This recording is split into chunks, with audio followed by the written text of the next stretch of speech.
Northern Ireland did things by halves. Frost spots heaps of gaps, stressing Article 16 on the table. It seems barely believable that the UK government is now contemplating an action, the triggering of Article 16 of the Northern Ireland Protocol, that could result in a disastrous trade dispute with the EU, which would clearly hold back recovery from the pandemic. That would be a further act of economic vandalism at the worst possible time.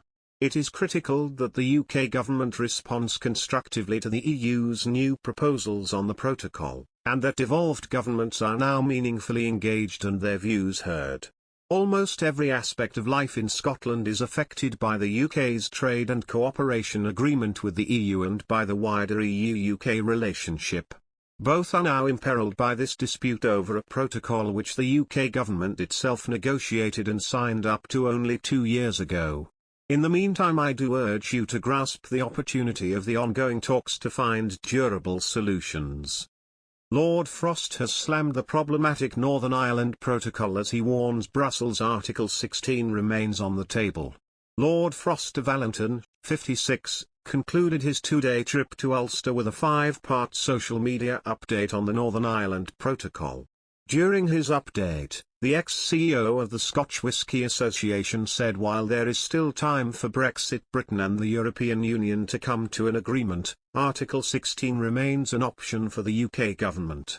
Posting on Twitter, a platform the ex-UK ambassador to Denmark has 58,000 followers on, Lord Frost said, "I had a great 2 days in Northern Ireland meeting with community groups, political leaders and businesses like in Belfast."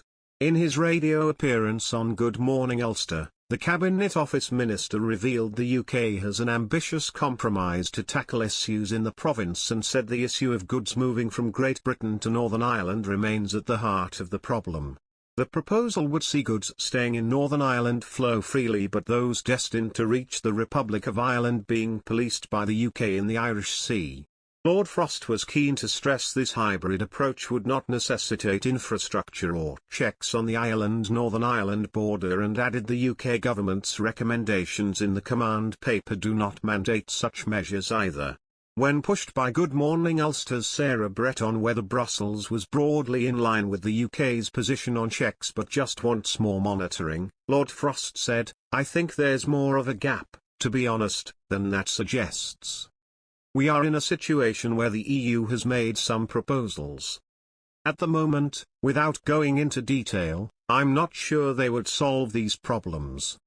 On Article 16, Lord Frost indicated his preference was to overcome issues in Northern Ireland without using the nuclear option.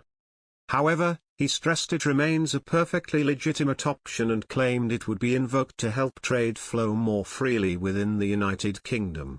Good Morning Ulster's Chris Buckler also asked Lord Frost whether Northern Irish business can take advantage of having access to both the EU and UK's single market. "The problem is there isn't a best of both worlds at the moment because there isn't free access to goods from Great Britain," he said.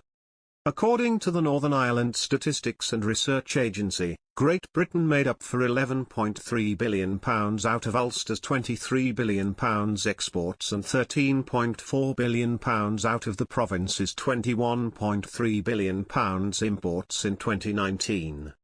This is around 49% of exports and 62% of imports.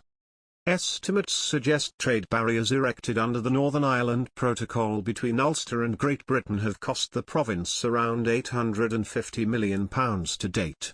Frost suggested there is also constitutional concern. Trade diversion has worried people about the strength of the union in Northern Ireland. On social media he added, "While I heard a range of views, it's clear that for many the current implementation of the protocol continues to be very problematic. The need to find sustainable solutions is as great as ever." We've also had new data out today showing continued trade diversion involving Northern Ireland, leading to increased costs and reduced costs for consumers. Article 16 remains on the table. But I would still prefer to agree consensual solutions with the EU to resolve the issues. Intensive talks continue, and I'll be meeting Maros Sefcovic again later this week.